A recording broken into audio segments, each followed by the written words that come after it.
ఇవ్వకుండా ఉచిత విద్య ఏంది అమ్మఒడి తీసేసి ఇంటర్మీడియట్ చదివేవాడికి, డిగ్రీ చదివేవాడికి, బీటెక్ చదివేవాడికి అక్కడ స్కాలర్షిప్ ఇస్తే సరిపోద్ది. ఇవన్నీ ఎందుకన్నా అవసరమా? అమ్మఒడి అవసరం లేదు ఎవరికి, వాస్తవం చెప్పాలంటే. అవన్నీ ఇక్కడ ఊళ్ళో వాళ్ళు నా గురించి ఇప్పుడు ఏమనుకుంటారు, ఇడికెందుకు అసలు అమ్మఒడి వద్దంటున్నారు అంటారు.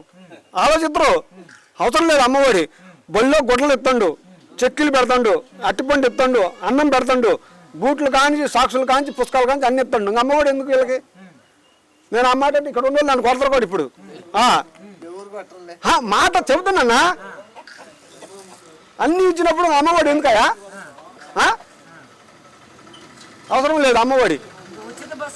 ఉచిత బస్సు పెడితే తన్నుకొని రావడం ఆడవాళ్ళు, మగవాళ్ళు సీట్లు దొరకవు. ఉచిత బస్సు ఇచ్చినందువల్ల ఆడవాళ్ళకి, మగవాళ్ళు ఇంట్లో అట్లేసుకోవడమే, ఆడవాళ్ళు ఊరికి పోయి రావడమే. అది ఉచిత బస్సు అనవసరం అసలు.